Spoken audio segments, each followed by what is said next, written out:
Since his name is William, I'm sure he's still really a macro buddy. And he's played up with me. Hey, everybody. It's Jane Johnston with the Briar Hill Group at REMAX Camosa. We are grooving it today. How are you, Andrew? Hey, good. How are you? Happy Monday again. We were enjoying that Monday. Group. I was just thinking how much I enjoy these. I look forward to them, except for the stress of putting the PowerPoint together. Other than that, it's good. Yeah, I sometimes stress about them and I sometimes don't. I mean, it's not like we are doing, in some ways, this is all unscripted. It's mostly unprepared. We're just kind of chatting about things. So sometimes I feel a little guilt around that, and I think we should really polish it up. And other times, I really do enjoy just chatting it out and getting a weekly update and talking to a colleague about what's going on out there. So speaking of which, I have shared this a little too early. Just wondering how your weekend went. Good weekend. Yes. Pretty, I don't know. It was a little slower. It's getting a little slower out there. I had a couple of meetings on Saturday about some potential listings. Interesting conversations are being had, around timing and what's going on in the market, and whether even to sell at this time or at all, or to get out of the market before it crashes, which is a constant conversation that there's a segment of the marketplace always thinking that. Drove around, did a trip up to Duncan with my partner and went for lunch and had a nice little getaway on Sunday. So it was nice to have a bit of a day off. So I coached rowing all weekend. Okay. And yesterday I was frozen. It was like the weather was like Sybil. Like it had multiple personalities. Before the show, folks, Jane was showing me these little face warmers that she's looking at buying for rowing. Now I know why.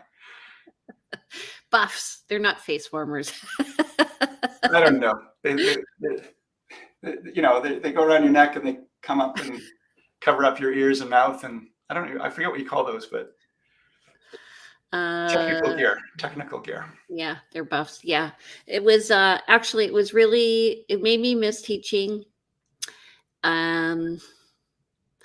Just sitting around, just chatting with the kids and talking about teaching and the different courses they're taking and what they want to do and all this stuff. And it was grade 9 and 10, and they were just really nice kids. So it was Oak Bay and they did awesome.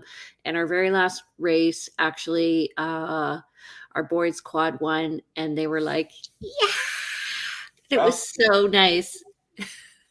And after I launched these boats, every time I launched it, I said to them, do your best, have fun, and know I believe in you. And they'd all smile. Right anyway. On. So, okay, so let's get down. So we're going to look at today's stats, and then we're going to discuss what's happening with a government announcement regarding delay of, final acceptance. So I'll bring up the verbiage about that. Right. But in the meantime, let's get to the stats. Yep. Yeah. All righty. What can you see? I see the stats, the market watch. Okay. Now I see the he said, she said, they said front page. Okay, awesome. All right, so I'll do the first two. You can do the rest. Okay. Okay, so new listings this past week is 138. Pending is 168. So I guess it depends on where you're looking on whether or not the market is going fast or not. Price decreases at 19. Go ahead. Sorry. Oh, sure. And then 8 price increases, 3 back on market, 247 exchanged hands, 22 expired. So even again, in this really tight inventory market, which we will get to, still there are some homes that go through a full listing contract and do not sell. So there was one listing, a brand new listing on Union that was priced at 1.499, and they reduced 100,000, and he went from no showings to a ton.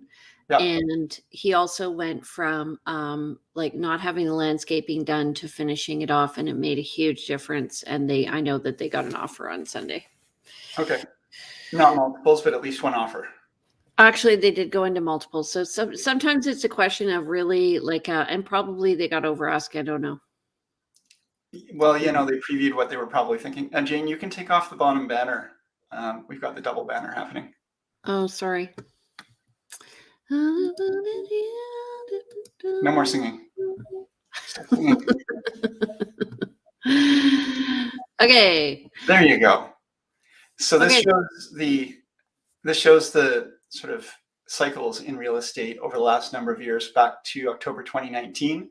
And as we always say, it tends to sort of dive down in the winter, in the November, December months, ramps up for spring. Normally this curve would be more like watching waves on the ocean, fairly even, running up into the spring market, sort of a plateau and a bit of a drop in the summer, and then a rise, a small bump, like a second small wave following in the fall, and then back down again.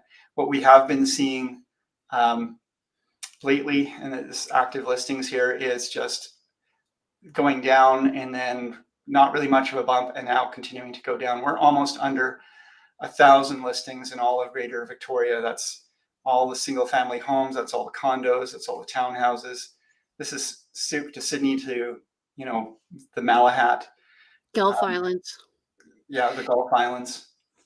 I think what's important to note here is that 2 years ago we were over 2,600, so there was choice, and I would say it was a balanced market. And now you'll see, we'll get to the balanced markets screen, and now you'll see that we're definitely still in the seller's market.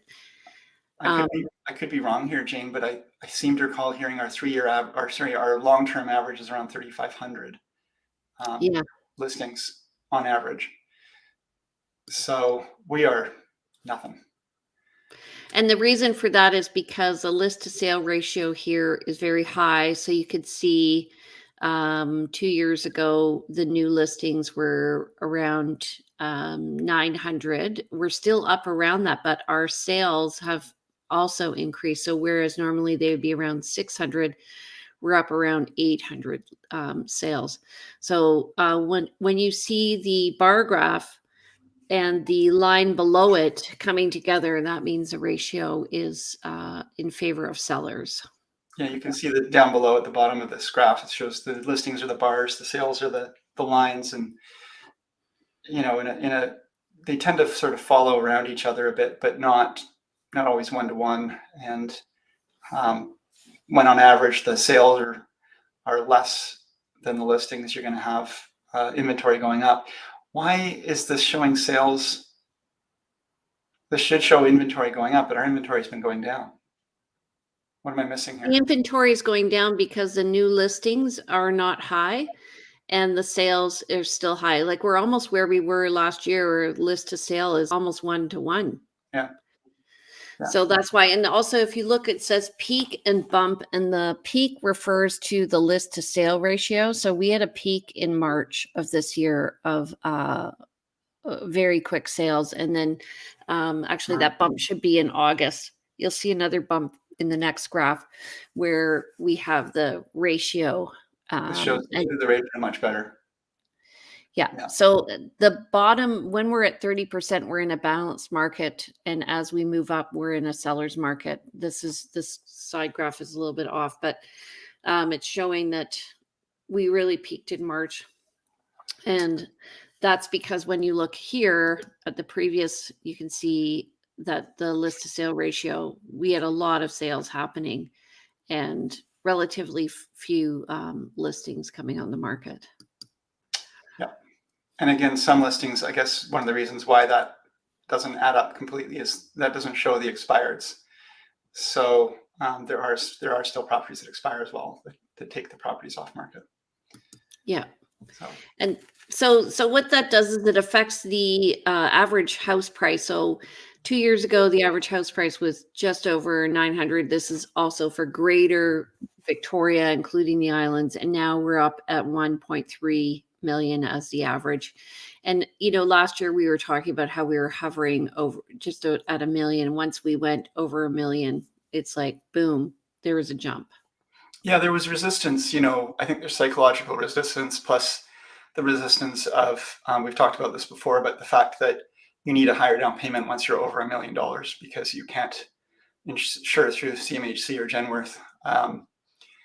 But there's a psychological limit as well. So once we sort of surpass that, then the floodgates opened again. There was resistance getting there. But once it's passed, it's okay, this is done. Now we're on to the next phase. What's the next peak level? And it's really interesting to see, here in Victoria that the average house price is over 1.3 million. But it will be dependent on what area you're in. So average house price in, Highlands may be different than what it is in Oak Bay. We're looking at the big picture here. And so if you want more information about what's happening in your area, talk to Andrew or me about it. Absolutely.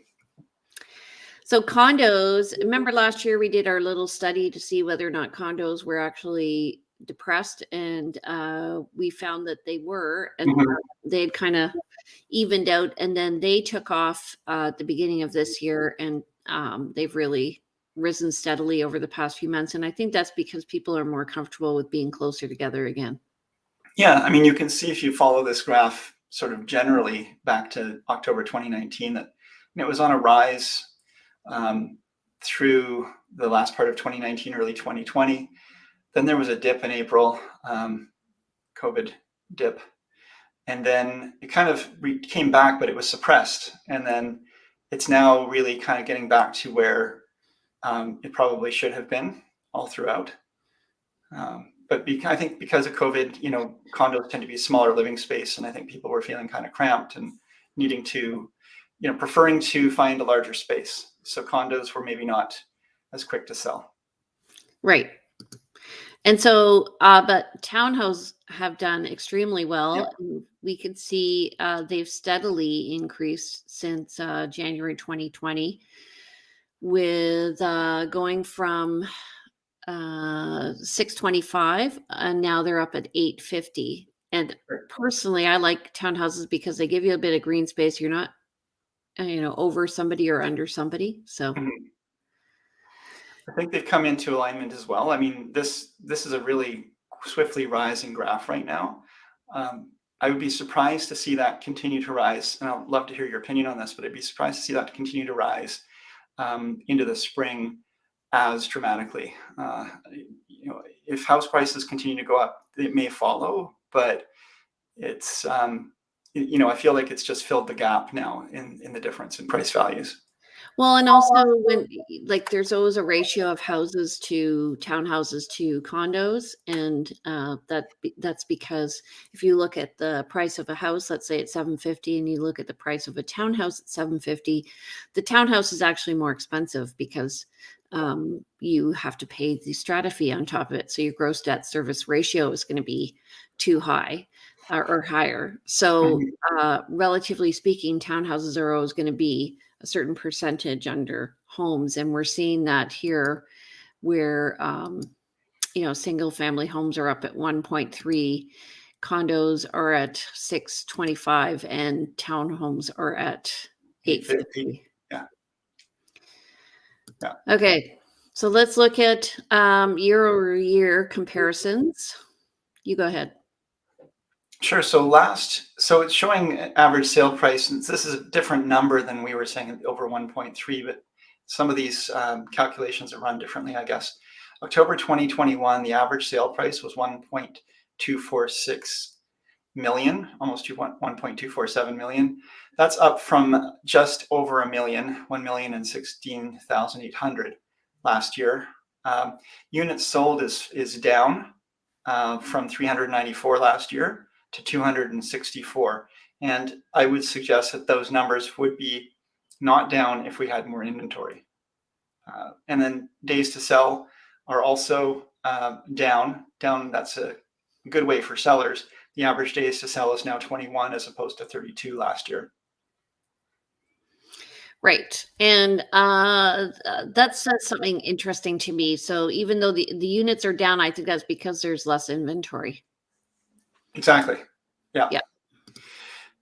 Okay. And Go ahead. I just want to talk about the average days to sell as well, because you and I both see this, that um, that's the average days to sell, and I would say 90% of the properties are selling within 10 days almost, and then or let's say 70 to 80% are selling within 10 days, and then the rest are taking longer. Those are the ones that were overpriced and are now sitting on market a long time, and that tail is creating the longer average. But if you looked at the majority of properties and how quickly they sell, I'd say 80% of them are selling in under 10 days. So what's interesting is over time, I had a house that was listed, and actually the market caught up with it. Yeah. So we were priced here, we were overpriced, and as we had it on the market longer and longer, eventually it just sold. And I just told the sellers, if you want this price, just wait. But the thing is, if you're selling and then you're buying, it's relative.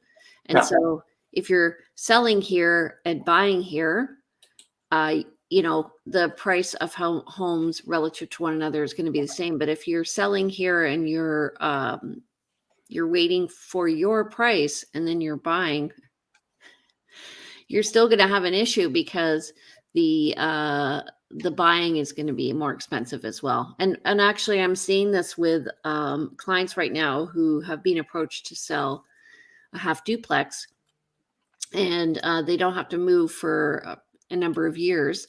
And Right. I'm like, well, but we have to look at where the market's going. We have to guess that that the market's going to go up. We have to guess that to protect you, because Mhm. if you don't move in 2 years, and they have any time to move between now and 2 years, if you don't move in 2 years, then if the market goes up, you're going to be out of luck. It's really interesting. Exactly. Yeah, for sure. I have somewhere, see if I can find it. Maybe we'll circle back to this. And I don't know if you want to do this, but I actually have a little video that illustrates the whole market cycle quite well. Okay, So I'll see if I can just do a quick share screen here. hold on. Let's do the stats and then we'll get back to it. Yeah, let's finish it. Yeah. Okay, so average price of condos went up from 496,701 to 620,859, and that's so 120,000, 25,000. Units sold is down from 304 to 294, and the days to sell is also lower at 23 compared to 36. So we're selling properties in 2/3 of the time for $150,000 more. And townhomes, they've gone up from 635 to 851. Mhm. Units sold is down 89 from 125, and the days to sell is 22 from 30. Yeah. Yeah. It's pretty amazing, and working with people who, let's say, if we were working with someone in October 2020 and they saw a home that was, let's say, or a townhouse that was 650,000, they would say, well, let's say it was an average townhouse in the average area, and it was 15,000 too much over what we felt the value was. They would feel like, oh, I shouldn't buy that. It's too much money. Nowadays, they would look at that same property and let's say they saw it for 825,000, 25,000 under the average. They'd be like, that's a great deal. And what's changed significantly is just that this is what you can buy for the money, and interest rates are low for sure, but we get immersed in the marketplace.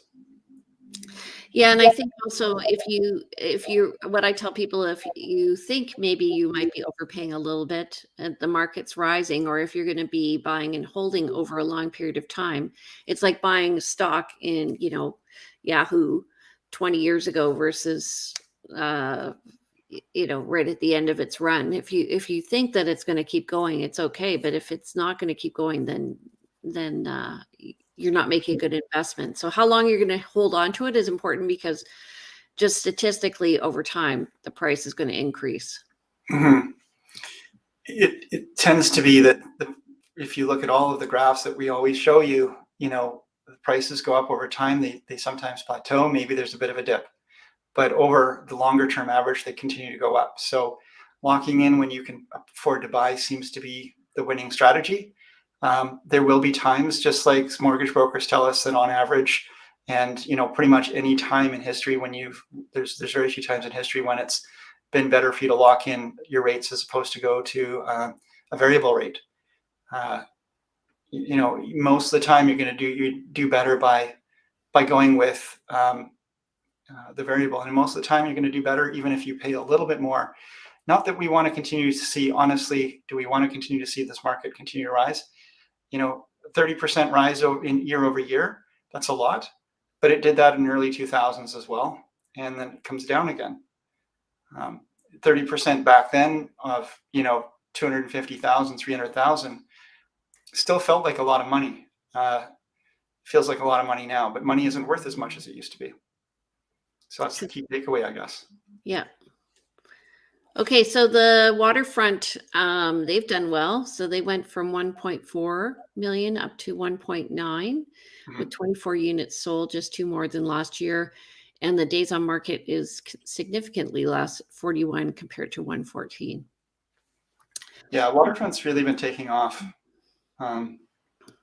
It's almost a 25% rise in price. And waterfront is typically something that sits longer on market, as you can see days to sell, down to 41, but 41 from 114 is significant.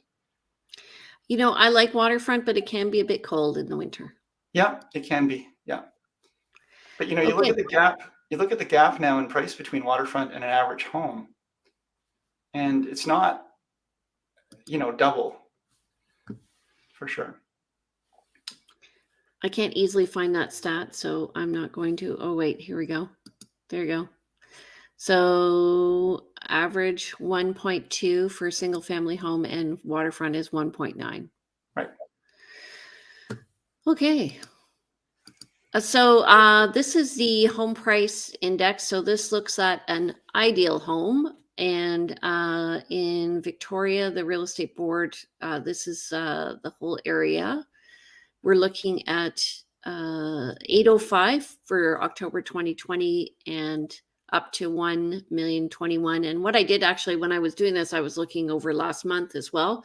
So these are increased about $5,000 over last month, but over the year it's 26.9%. You want to do the core? Yeah. It's funny, it's really frustrating for people trying to save up for their first home, and they're watching prices go up faster than they can save. And ultimately you're trying to save for your down payment, but it's a really frustrating thing to see that, you save, $1,000 in a month and housing prices have gone up by 5,000. You're just feeling a little bit behind the gun. It's a really frustrating time for a buyer, but you know what? Keep going, keep trying, keep building, because markets change and things change. And as long as you are diligent, you'll get there. So something to keep in mind. Okay. So the core region went from 880 last year to, and this is for single family dwellings, to 1,103,000. That's also up 25.3%. So that's Victoria, Saanich East, West, Esquimalt, and View Royal. Peninsula region was 880,600 last year, and it's now at 1.110,400.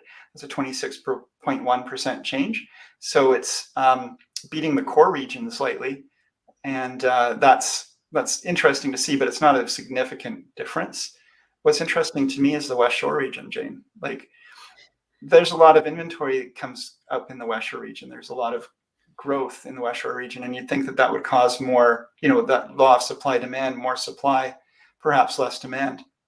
But the West Shore has really been taking off. There's been a lot of big interest in moving out that way, and prices are still lower out there, I guess. So maybe that's why there's more room for that larger bump in price. We went from 693,600 on average to 888,400. So what's interesting though is, like, relatively speaking, if you look at growth in both areas, so I've been showing a lot of properties, obviously, all over. And as people, I find people work on a price continuum. So what do I mean by that? Mm, When somebody says they want to spend $800,000, last year we were looking in the core, and now we're looking more on the West Shore, yeah, right? yeah, And because you've been priced out of that. yeah.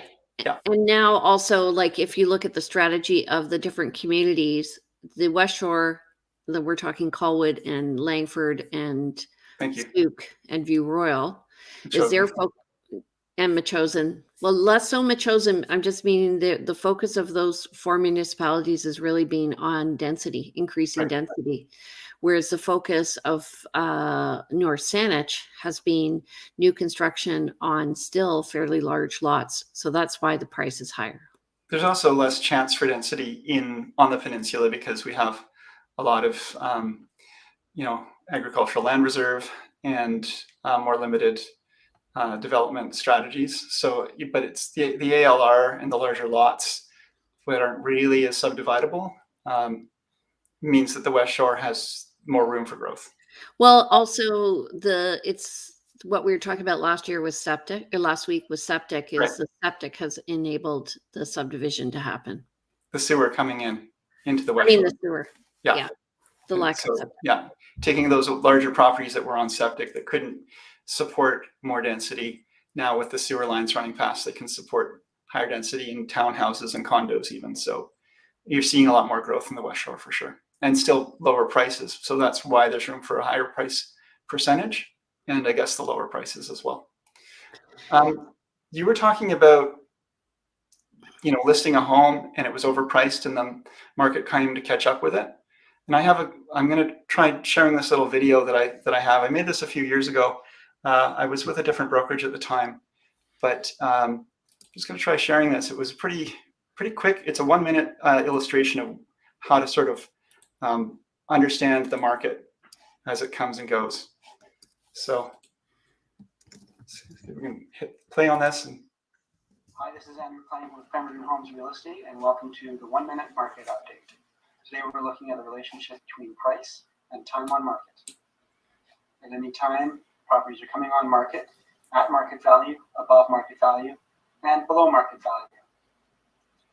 What's actually happening though, if you're looking at the inventory of listings, is there's going to be properties listing at market value selling relatively fast. Properties listing below market value selling very fast.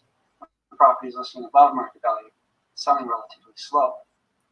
So when we look at the current list of options available to any buyer, we're going to predominantly see mostly market value and above market value listings. Now, what happens in a rising market? Well, as the property values go up, we're going to find those overpriced listings are going to be selling as well. And we're going to find that the underpriced listings are going to be very, very uncommon. Conversely, in a lowering market, we're going to find properties that were priced appropriately sitting on market over time. Thanks. That's been your 1-minute market update. This is Andrew Plank. Anyway, it's a quick illustration of what happens in the different markets and why, when you're looking at the inventory, it's important to understand that there's generally a larger proportion of properties that are maybe overpriced. But in a rising market like we have, those will eventually sell too. Maybe not a bad thing to jump on those in this time of multiple offers. Those are actually, in this case, in this market, the low-hanging fruit, where you can go in and maybe find a seller that priced too high and maybe still is motivated to sell, but hasn't had the advice from their realtor to make an adjustment. And perhaps you can swing in there and grab that one. Yeah, and so the strategy is, to go for the higher listing and offer less. Mm-hmm. I've done that. Yeah. We were trying to do that last week before they did the $100,000 price reduction. Right. Yeah. And that's then we missed it. You see this $100,000 price reduction, you go, well, I would have paid more than that. So why not bring that offer? Yeah, and the thing is, when somebody overprices that, the buyer, they give the buyer more power. So then you're able to put conditions in on your offer. So let's say you're looking at 1.25, and that's where the hot market is. If you're looking at 1.3 or 1.35, you can actually negotiate down. That's what you're saying. Yeah. Yeah. And perhaps even negotiate a building inspection or, some time for financing. Wow. Imagine that. So, Or hey, or you can even go in if somebody has no deferred offers and write it off for the first day and get those things. Happened to me. sometimes does happen. Yeah. Hey, let's talk about, there's there's a lot of concern, and obviously valid concern, that buyers have that this market is really, really tough on them. And there's a lot of people shooting from the hip, buying homes without maybe doing a lot of due diligence. For example, they may not have time to do a building inspection, or if they have had time to do a building inspection because the listing was listed a week ago, but they're looking at offers tomorrow. They've had time to do a building inspection, but they've had they've been bitten before where they've done a building inspection and competed against 10 or 20 offers, and that money is gone. So how many times are you going to do a pre-inspection before you say, you know what, I'm just going to throw an offer at this place?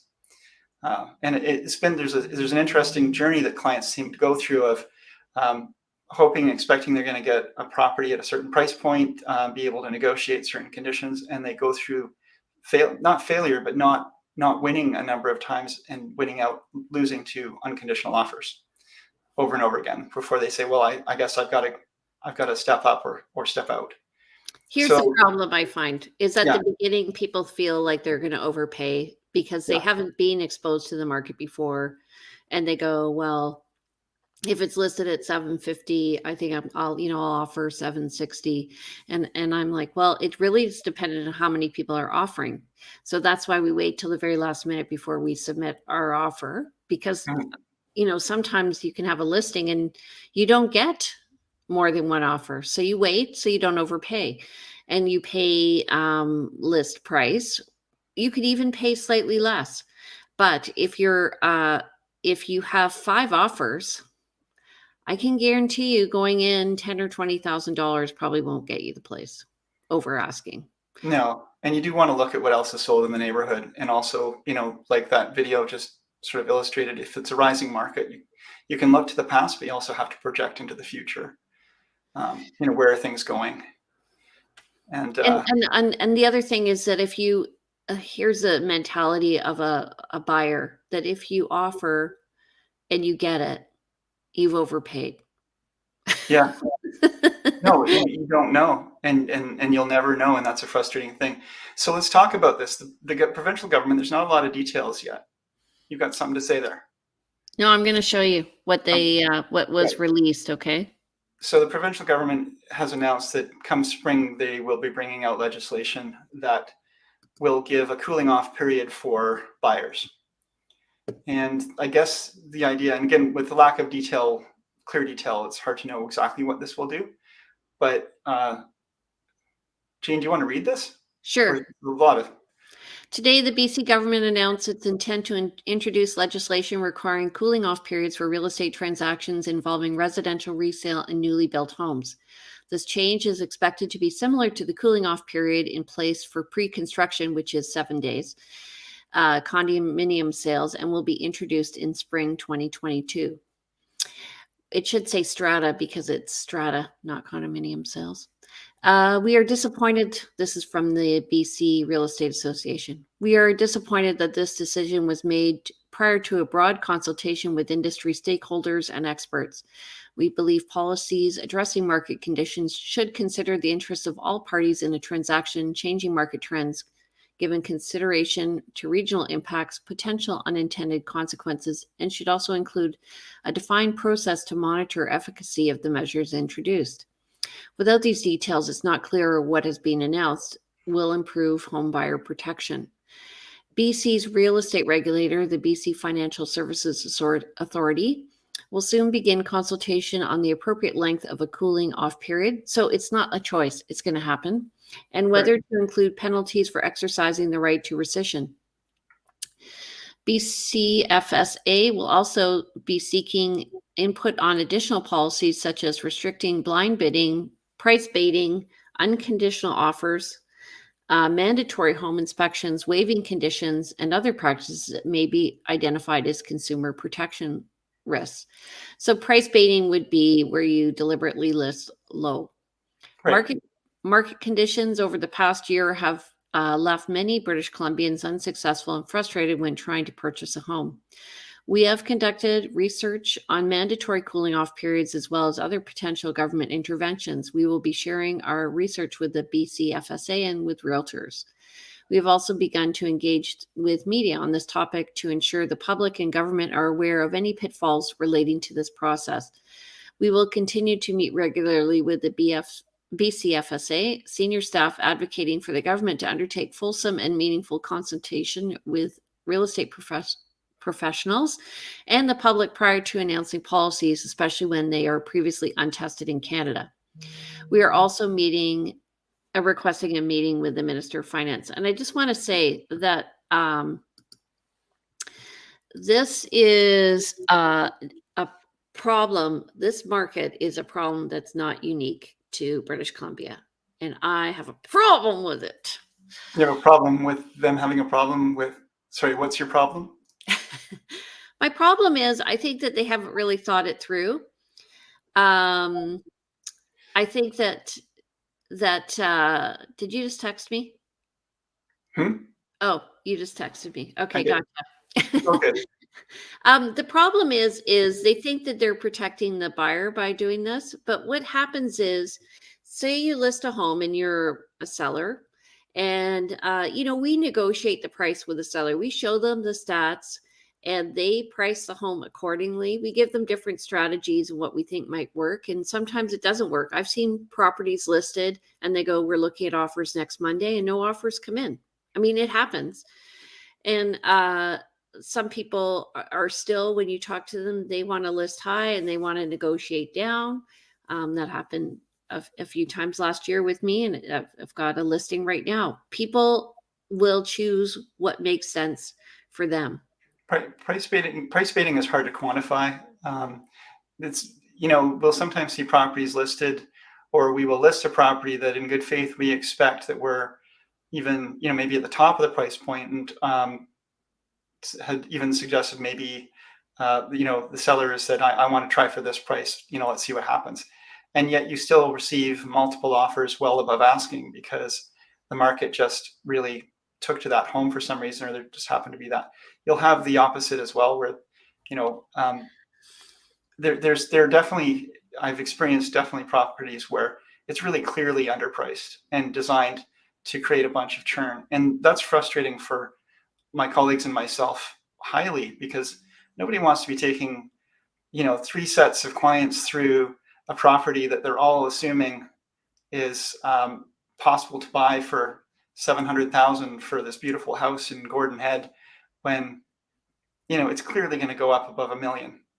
And that's just creating a lot of work for everyone and a lot of false hope. So I can understand the want or desire, based on all the frustration out there, of the government to make some change. But my big concern with this kind of change is that it always has unintended consequences, and it tends to fix a problem based on the current existing marketplace. Yes. But in a different marketplace. And so imagine if you have a cooling off period. Now, the only thing we really can relate this to is the cooling off period that we currently exists if you buy new construction. So if you're buying a new construction home, through a developer that is, under construction, it's let's say a condominium complex or something like that. You receive, they've maybe broken ground, but you don't have anything really to look at. You've gone into a sales department or sales, the sales room, and the salesperson is, you sign something up on the dotted line. The government has instituted a 7-day cooling off period for that. And that makes a lot of sense. You don't know what you're buying. And you could have been talked into something, you may have bought it without representation. You could have been talked into something that maybe just really doesn't work for you, you didn't understand, or you could get yourself in some financial trouble by having to close on something 2 or 3 years from now and not have the proper financing in place. Well, the other thing is, like, a buyer, so I brought this up between us and other BC realtors, and one of them said one of the issues is that buyers may offer on a number of properties at the same time. Yeah. And then they may say, okay, well, I'm offering on 5 properties and I have a week really to decide. So I'm going to tie them all up and then I'm going to decide which one. So I think so. One of the unintended consequences that's going to happen is, I think, as a result, because if that happens, you're not supposed to do that because you should have intent to purchase. And if you're offering on 5 properties, and we don't know, what the conduct is of other realtors or buyers, but I know that I would tell my clients, sorry, I will not write you an offer on more than 1 property at a time. I have been asked. Right. But so I think what will happen, an unintended consequence will be that there will be a non-refundable deposit. That was definitely something you and I didn't talk about this beforehand, but that was definitely something I was thinking about as well. As we'll probably be seeing buyers offering, if they're really competitive, they might be offering a non-refundable deposit, and then it might be that sellers are requesting a non-refundable deposit. That being said, probably the legislation would address that, I would expect. This is the challenge with drafting some sort of legislation like this, is it needs to anticipate and cover a lot of different bases. And when it does that, and again, it's based on this current marketplace, it needs to also anticipate what happens when there's a cooling off period for buyers, when we're in a buyer's market, and buyers, these poor sellers who've been sitting there for 3-4 months, and finally have somebody come to the table and say, I'll buy your place. And they're tied to that person to sell to them. This is how real estate works in BC, is once the seller has accepted an offer to sell, unless there's a condition for their own benefit, the seller is legally bound to sell to the buyer, provided they remove their conditions. So if you accept that offer and there's a cooling off period, let's say it's a week, what if another buyer comes along in the meantime and would have bought it? This poor seller has been waiting quite a long time now. They've got 2 buyers, great, but the second buyer can't buy it. First buyer disappears a week later. That second buyer in the meantime has bought something else. It's going to be really, really rough. Well, I think what'll happen is buyers will start to have to prioritize more, and they may have to have backup offers in place in different places. I find backup offers tend to push an offer through, the first offer through, but but then they will also have a rescission period. Like, one thing I really like about our system, especially when I compare it to my cousin's real estate happening in Britain, is that they have a lot of uncertainty around purchasing and selling. And I love the certainty that we have, that if somebody says they're going to buy, they put in a deposit, boom, you're done. In Great Britain, and there was just an article posted on one of our social network feeds about this, actually, but in Great Britain, it's very different than in BC. And of course, as you alluded to, a buyer could make an offer. Let's say you're renting, you can make an offer on a place, close in 3 months, you remove all your conditions, the seller accepts your offer, and a week before closing, the seller says, I've changed my mind. Apparently that's okay. And meanwhile, what do you do with all the movers you've lined up or not? Like, do you have to wait till very, very, very last minute? Nothing's done until the money's changed hands. So, right. We have a great system here. Don't get me wrong. Much better than some others, because clarity is what we need to do business, and for people to change hands and ownership, and we follow contract law. Question just is really, how do we create equity and fairness for everybody? I don't know that a cooling off period is going to solve the problem. There's probably other tools that could be pulled out. I also think that for sellers, it will prevent them from moving on to the next step.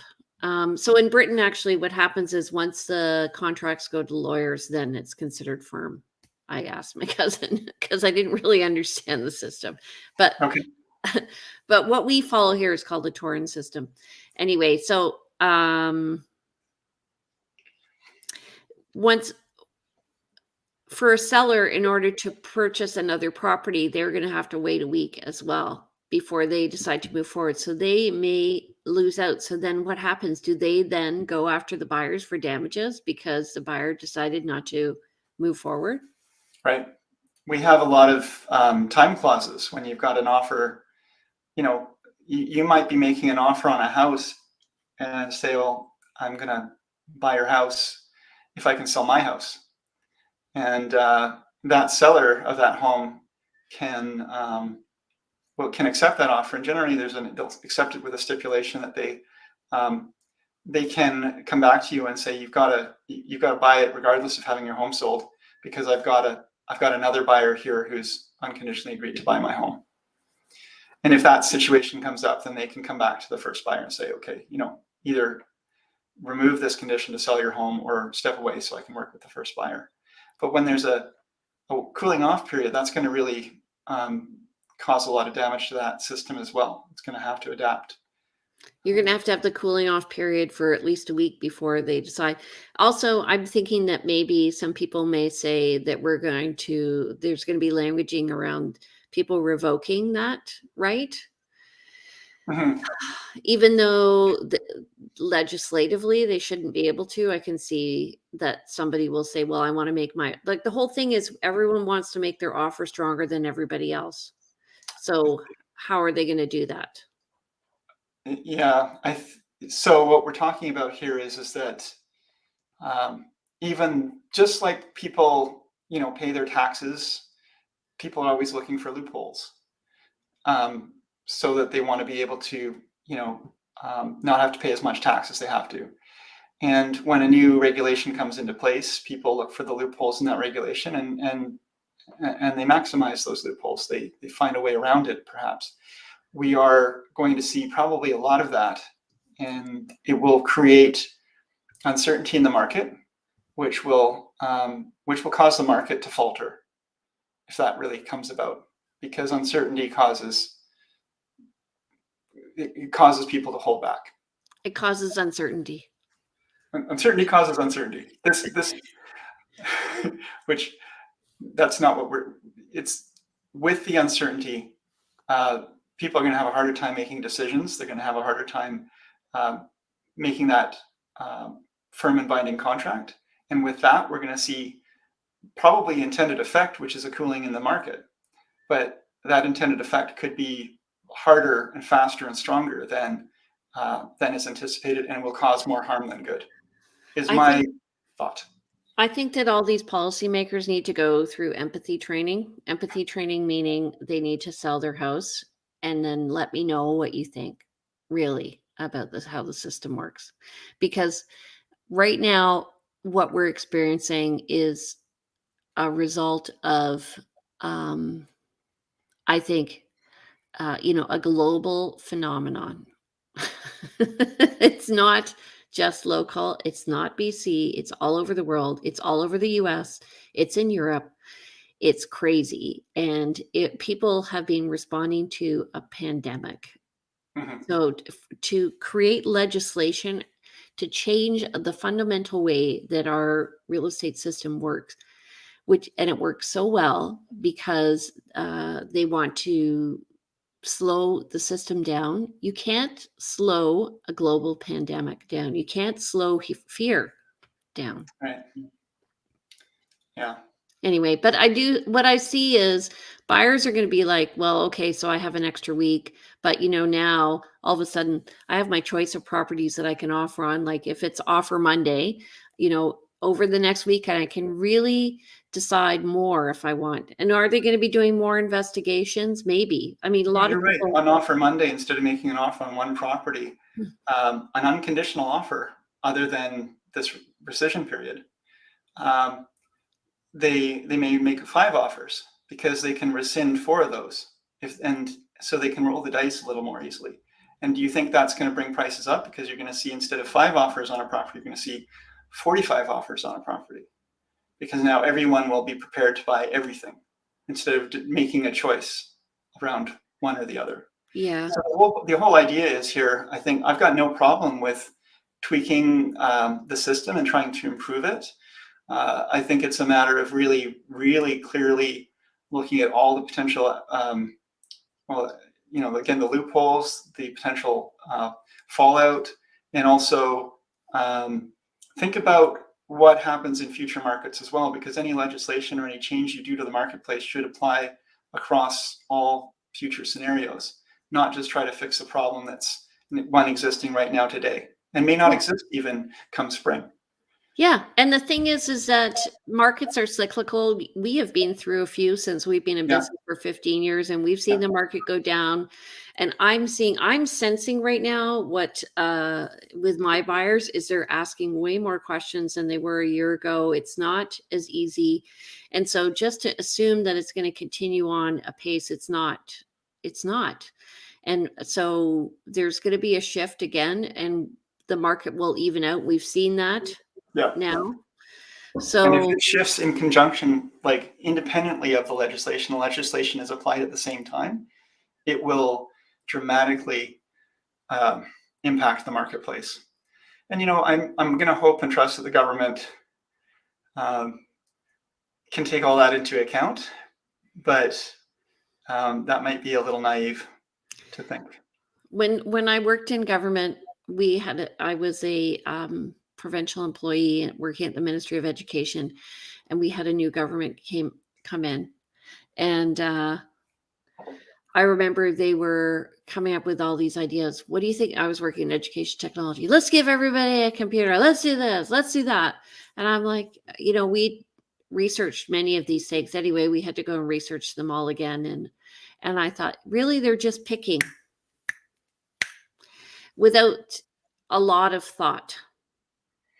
This is sexy. Yeah.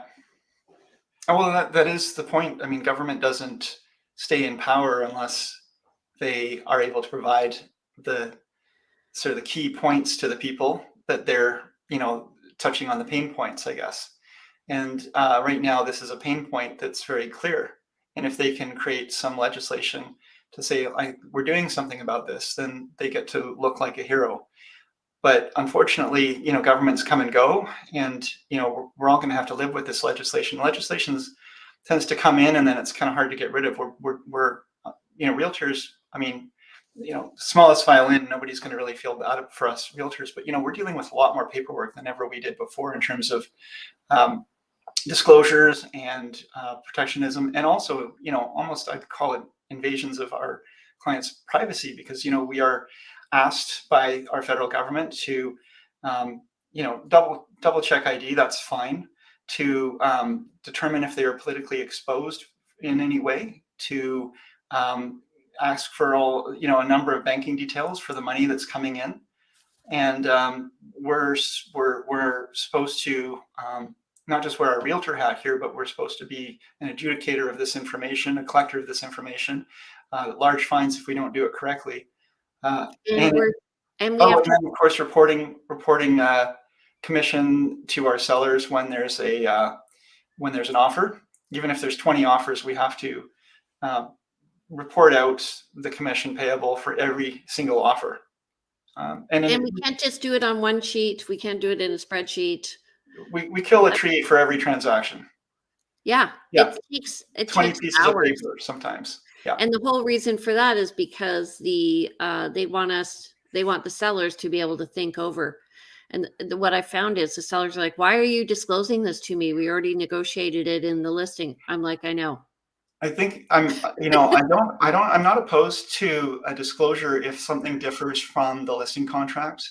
But when you're talking about, here's the commission payable on this offer for $1 million, and here's this other commission payable for this offer for $1 million, and this other one. And by the way, and meanwhile, you've got an offer that's open for 2 hours to discuss with your clients. And before you can do that, you have to say to your clients, okay, but before we can look at this offer, we need to go through all this paperwork. And the seller's just saying, well, I don't care. Just let's move on. Yeah. So And the point is, though, that we're inundated with a lot of friction already. Yeah. And a lot of it seems unnecessary. And once it comes into place, it doesn't get fixed or changed because the legislation's already come and gone, and the politicians have forgotten about it. And it would be great if there was some streamlining of all of this. So again, I don't have a problem with these kind of things as long as they make sense and they're smart and they have an effect. But I feel like a lot of times this reporting that we do isn't really going anywhere. So, sorry, rant over. I know, I was like, is this a discussion or is this Andrew's rant? Real estate's really changed in 15 years, and we've seen agency change. We aren't allowed to represent both sides, which is okay. We've had to develop relationships with other realtors and maybe spread the love a bit. It's actually cost, I think, people money because before, maybe we could have made a transaction come together more easily. And now we can't because we have to allow the seller or buyer another representative to come in. So that costs the seller money. And then there's less wiggle room. And, then we have the agency. We used to go from corporation agency, like under our brokerage, where we all at Permanent Homes, there wasn't an advantage to work at Permanent Homes like we did because there were 200 agents. And so we had to disclose dual agency. Then we went to designated agency and now like no agency. And it's just been interesting because people don't realize how regulated we are. When I went from teaching to real estate, I realized, oh my God, I felt like I was being flayed. If I did one thing wrong, I would like, fine. If an advertiser didn't put my logo in, which happened in a newspaper, I got fined $2,000 over the course of a year. And somebody was watching and just pointing it out every time so that I would keep getting fined. And I was talking to the advertiser and telling them, it was like I felt like people were out to get me. But I'm venting too. I just find like the system works well. Yes, it's too fast right now. And I can tell you there's realtor fatigue, there's buyer fatigue. Yeah. I don't think there's seller fatigue. Mm-hmm. But it's going to change because the buyers aren't playing the game anymore. So just let nature take care of itself. Yeah. Things find their balance, and when you try to adjust it, you will have unintended consequences. So that's the one thing I've seen. And the issues of today are forgotten tomorrow. This market will change. It's actually probably on the cusp of changing, I would say, come spring. But we'll see. Yeah, I think truly the victim here is going to be the buyer again because they're going to be doing non-refundable deposits for that week.